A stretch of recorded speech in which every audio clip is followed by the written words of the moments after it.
Oh, I say it again. You've been had. You've been took. You've been hoodwinked. Bamboozled. Led astray. Run amok. This is what he does. I have been saying for quite some time that if Alex Jones didn't exist, the moneyed powers that be in this country, the secret agencies that he rails upon, would create him. Because the one thing Alex Jones does is he always changes the focus from the reality of what is in many respects entities, groups of people with aligned interests to redistribute wealth.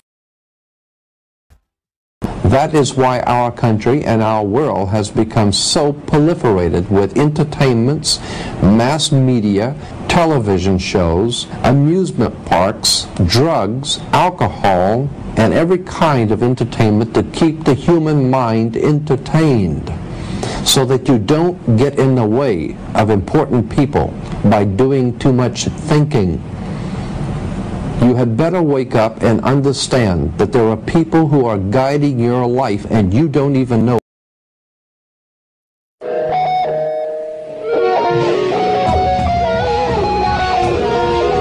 Let me get some more on my head. Adam Weishaupt's fate is often forgotten in the wake of the Illuminati, as the man himself was overshadowed by the monstrous conspiracy that he gave birth to, beginning in 1776.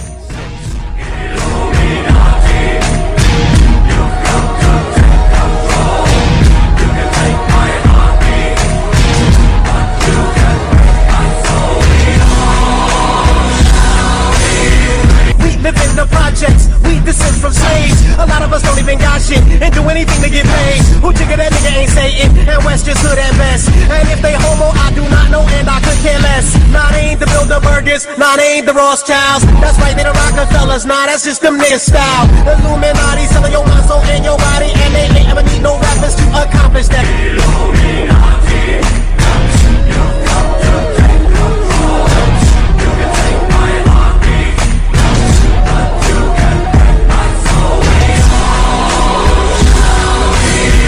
So they collapse the market, they're criminalizing farming, they're silencing you for talking, while turning us all to peasants. Agricultural patents, Niagara causing famines. Monsanto seeds that terminate the natural birth and action, controlling the food supply, choosing who should live or die. Confusion rules, you choose the lie, illusion illuminates your mind. You're taking place in non-white countries, son. You act like you don't know. I mean, I ain't talking about what happened 250 years ago. I ain't even talking about chattel slavery. Not that I'll be wrong here, son. I'm talking about 250 seconds ago, son. 250 seconds ago, they privatizing education, son. They about to stop your kids from being taught anything. You running around here talking about a rapper, man. Educate yourself, you fool.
time for Who Do You Trust? Hubba, hubba, hubba, money, money, money. Who do you trust? Tea Party activists portray themselves as a grassroots movement, but a new article says that it's largely bankrolled by two billionaire brothers, David and Charles Koch, brothers in their 70s who own some familiar businesses like Brawny, Dixie Cups, and Steam Master Carpet, just to name a few. Jane Meyer wrote the article about the Koch brothers recently for the New Yorker magazine, and she's joining us right now from Washington. Good to see you. David Koch, the two brothers, there's Charles Koch, who lives in Wichita, Kansas, and David Koch, who lives in New York City. And between the two of them, they're worth, I guess, something like $35 billion, which means if you put their fortunes together, they're the third largest fortune in America, really. And basically what David Koch has said is that he has nothing to do with the Tea Party. He's never been asked to fund it, and he's never gone to a Tea Party rally. But what he doesn't say, and what I was writing about, was that he actually founded an organization called Americans for Prosperity.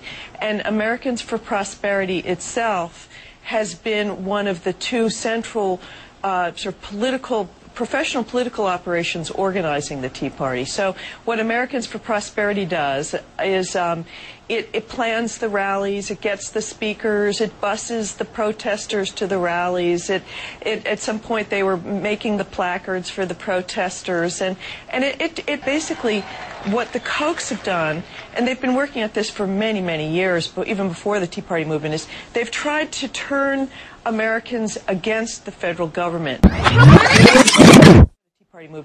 They've tried to turn Americans against the federal government because they themselves, but you write specifically, they're really at the epicenter of an anti-Obama administration. Squirrel!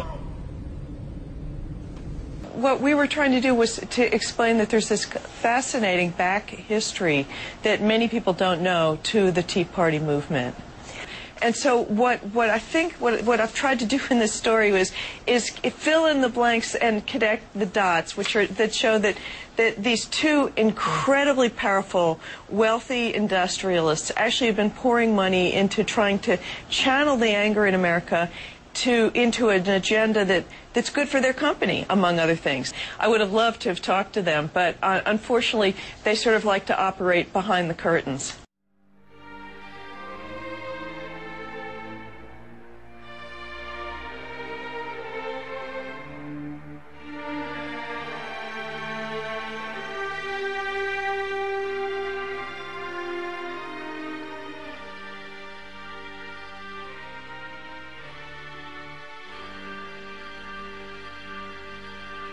You unlock this door with the key of imagination. Beyond it is another dimension. A dimension of sound. A dimension of sight. A dimension of light. You're moving into a land of fortune and substance and ideas. You've just crossed over into twilight.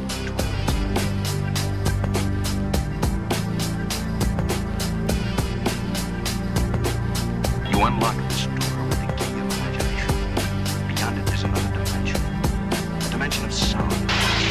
A dimension of sight. A dimension of mind.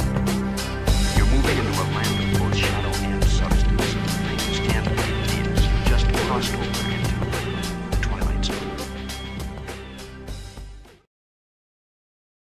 Before that, I never even heard of it, but the Koch brothers, K-O-C-H, and how they relate to the Tea Party. Oh, you're talking about the Koch brothers. Yeah, the Koch brothers have funded the Democrats as well as the Republicans, and they're just basically apolitical, but they're not complete communist, and they own their own big empire in oil and gas and plastic and paper and you name it, and there's other mafias trying to muscle them out.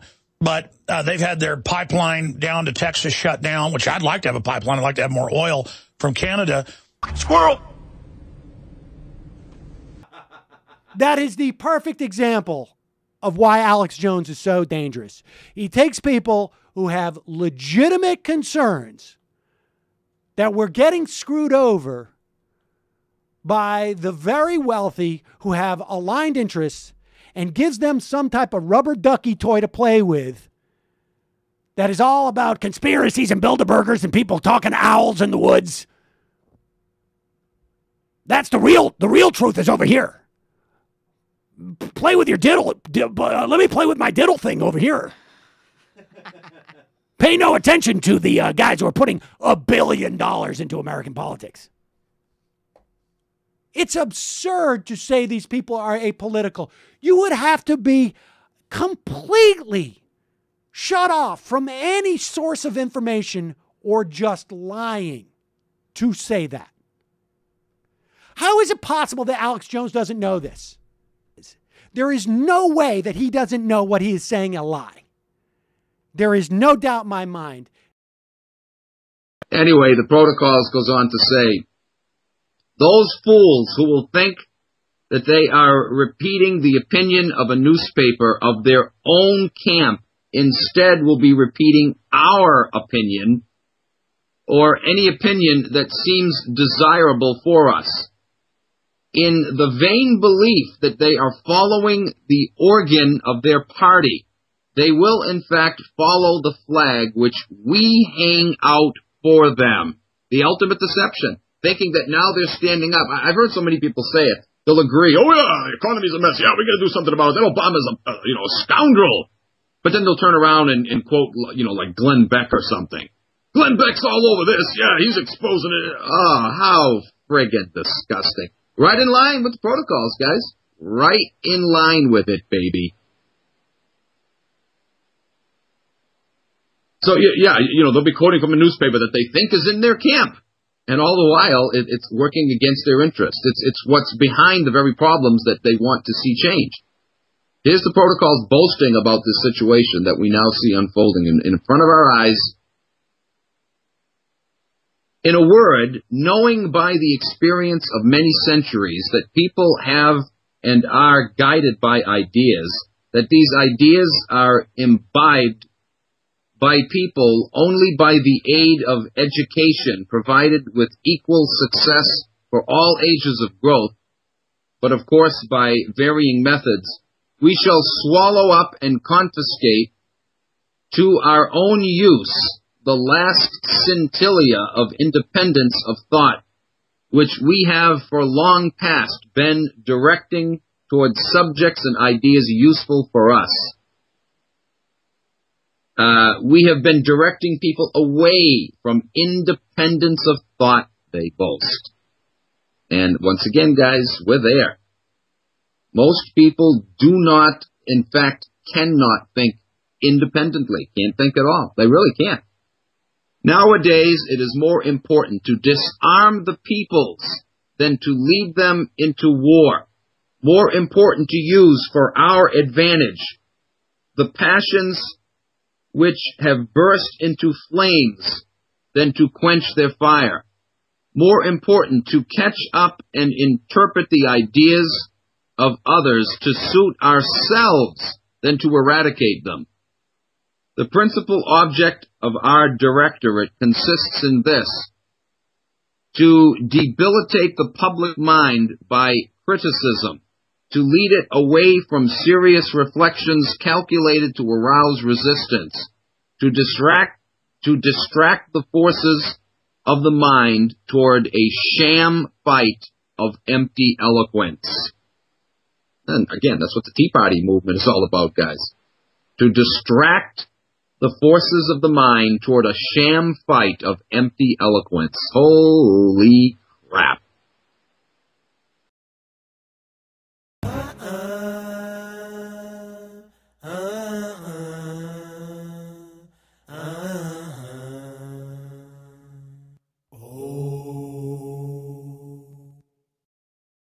Educate yourself, you fool.